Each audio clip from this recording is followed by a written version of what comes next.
Let's go in the talking room. John, thanks very much for joining me on the Talking Room. Can you tell me when you first knew that you wanted to make movies? When I was 8 years old, I saw a movie called The Seventh Voyage of Sinbad, a Ray Harryhausen movie, at the Crest Theater on Westwood Boulevard in Los Angeles. And I had complete suspension of disbelief. I loved it. It was fantastic. And I was thrilled and delighted and enchanted. And I went home and I asked my mom, who does that? Who makes the movie? And she said, the director. And so from the time I was 8 years old, that's what I wanted to be when I grew up. And that was my advantage, because most people don't know what they want to be when they grow up. And I just was driven. And when I was able to work on a movie, I did. I left school. I'm a bad example. So you left high school? Yeah, I'm a high school dropout. In LA, you worked on films? I became a mail boy at 20th Century Fox, and it was very exciting to be on the lot. And I sought out filmmakers. I did everything I could, and eventually I got a job through a man named Andrew Marton, Bundy Marton, wonderful director, who said if I got my way to Yugoslavia, maybe I could work on the second unit of a picture called Kelly's Heroes. And so I went to London. My friend Chris Hardman, a kid I knew from school, his father was working for Carl Foreman in London writing a movie, and so I stayed with them for a couple of weeks. And then I made my way to Belgrade, which was behind the Iron Curtain, which really meant something in 1969. How did you get across the border at that point? I met a group of Swedish and English hippies, and they taught me how to what's called riding the rails. You actually did this? Yeah, that's how I went. I went through behind the Iron Curtain, and I got there about 8 weeks before principal photography. Unluckily for MGM, luckily for me, the production was a total screw up, and I ended up on the first unit, and I was there for 9 months, and I had all the pleasure of working on a huge budget movie and none of the responsibility. This is my favorite bit. You went from there to Spain to work for Sergio Leone? Well, I went to Spain to work on movies. There was what was called the spaghetti boom. Gosh, I worked on Once Upon a Time in the West. I worked on so many Italian westerns. You told me this, but I've never asked in detail about it. You worked as a stuntman on Once Upon a Time? I did everything. I've done everything you can do on a movie, but hair. So you're absorbing all of this in your late teens, and you said you wrote American Werewolf right around then when you were. I wrote it while I was in Yugoslavia 9 months, and I wrote it there. And the movie I made many years later is exactly the script I wrote. The only difference, I used to go to what were called cartoon cinemas. So when I wrote the film, he goes inside, and they're showing in the script, it was Roadrunner cartoons with all the violence, and they were children in the theater. It was the exact same scenes. Right. In 1981, when I finally came back to make the movie, half of those theaters had closed, and the ones that were alive were porno theaters. So that's the only change. I think of American Werewolf, the idea of the transformation being painful as so radical at that point. It was then, not anymore. Now it's the standard, but that being that radical, and then other things that you did, like bringing Elmer Bernstein in to do the score for Animal House, which no one had done for a comedy before. Well, it was just a straight score for he treated it dramatically, not comedically. Did you start out with the plan to do things differently than you saw, or did you just start out just writing what you waned to see and came up with no? It was just on whatever I felt was right at that moment, but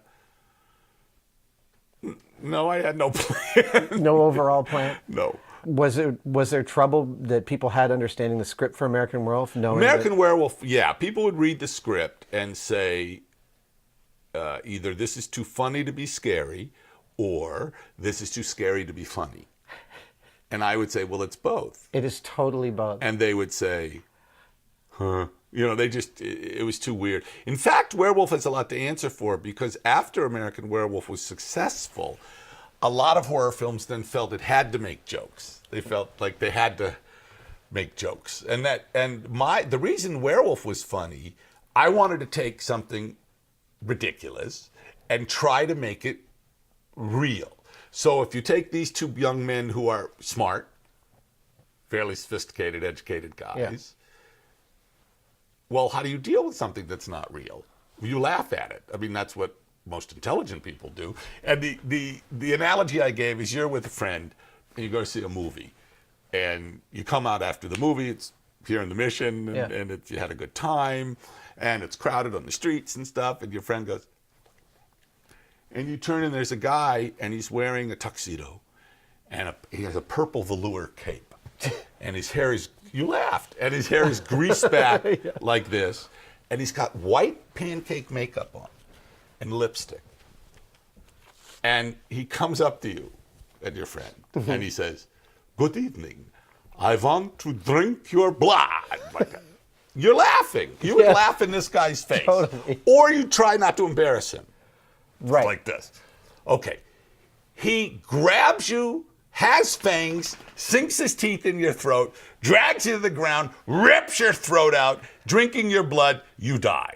So you're in pain, you're frightened, you die. But not once in the last, minute and a half of your life do you think, I'm being attacked by the undead, the supernatural. This is a vampire. You think, this guy's crazy, help me, Well, so I want to take that premise. The guy comes up and he is, in fact, Dracula. Right. And it's real. How do you sell that? Well, it's funny. So in the movie, the lead character reacts as I think smart people would react. This is not true. So the other thing that I find totally unbelievable about Animal House, which is which is 35 years old. I know. You just had the 35-year screening here. Yeah.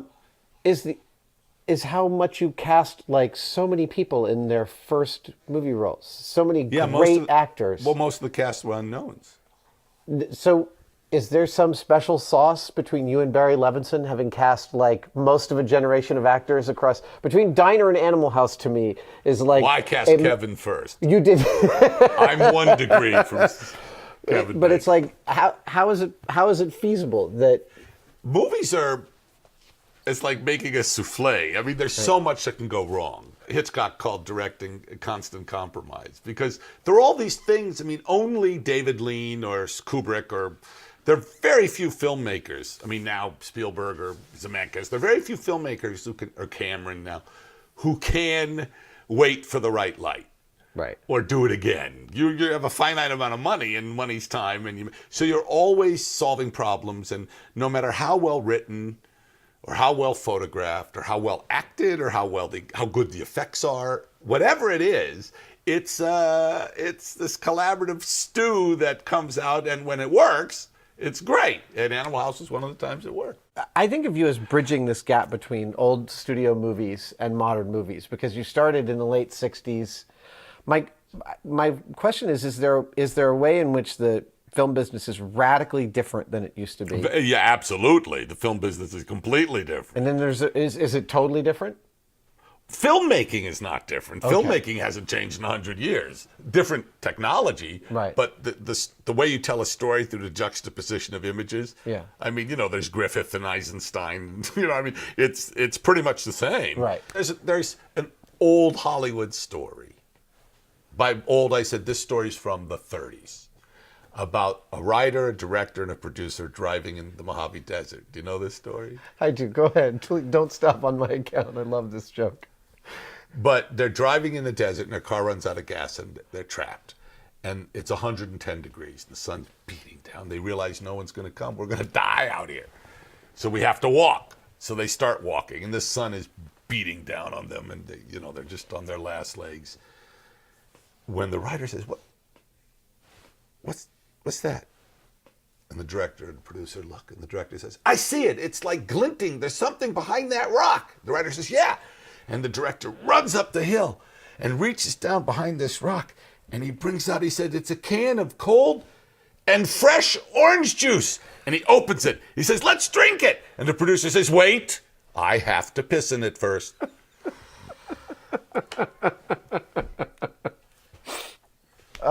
I think that's as good a place to stop as any. John, thank you so much. Thank you. Oh, CK Dexter Haven! Hey guys, thanks for watching The Talking Room with Adam Savage and John Landis. Make sure to go over to tested.com to check out the full hour-plus long uncut version of the interview. It's really cool, and thanks for the Tested guys for letting us share it with you here. Make sure to click like and subscribe and stay here for more movie news on Cinefix Now.